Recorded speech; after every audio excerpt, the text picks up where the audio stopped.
Sige pa.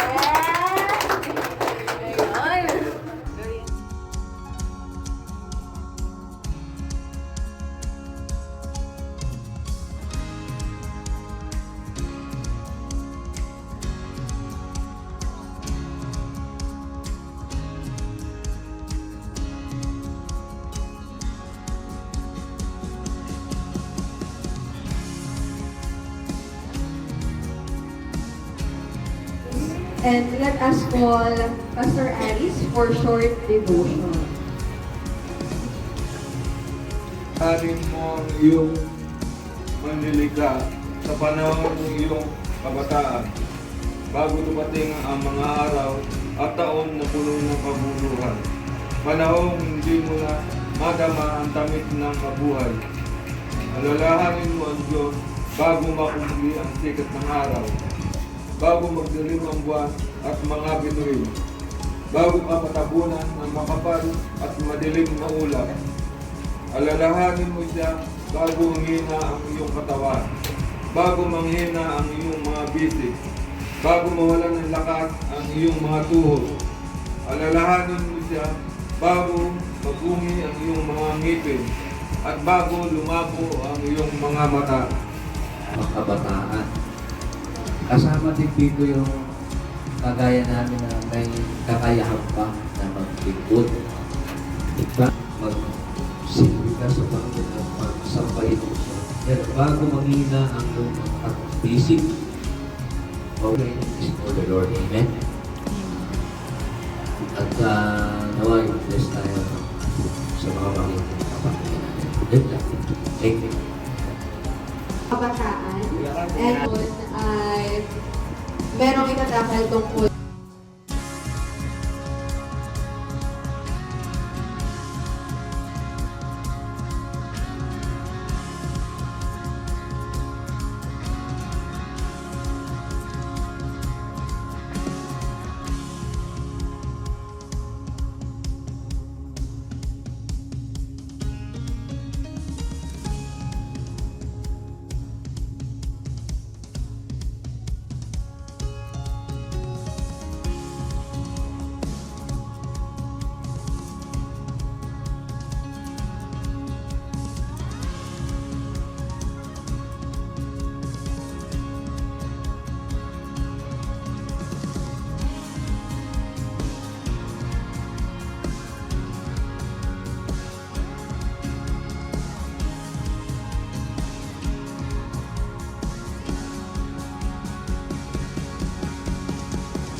sa pag hindi na nakabase sa Biblia ay huwag kang susunod.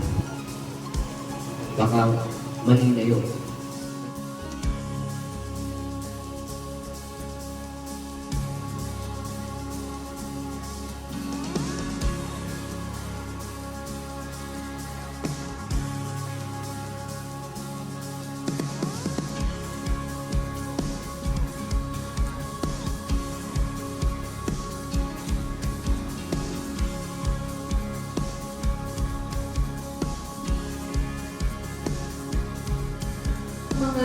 gawain na ginagampanan ng MC ngayon in leading fellowship.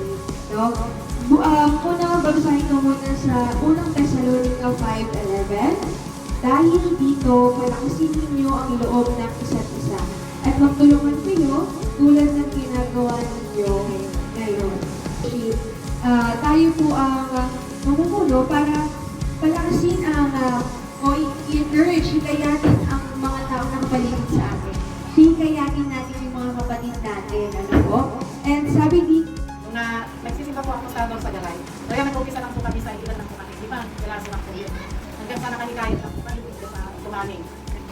Kaya yun. Totoo po yun sa akin. Malungkot sa pagkakumpis. Pero nakukuha po yun sa kanalanin.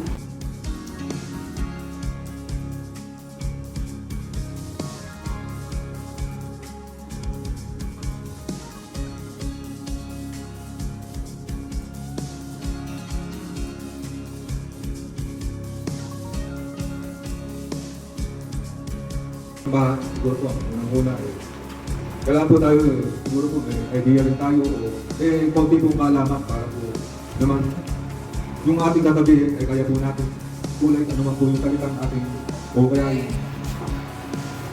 Tinatawagan ko si Brother Carl para sa song letter.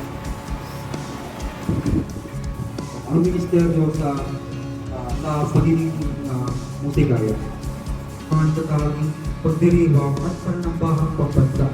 Ngunit, ang karamihan sa salat nito ay ukol sa mga karaniwang panambahan.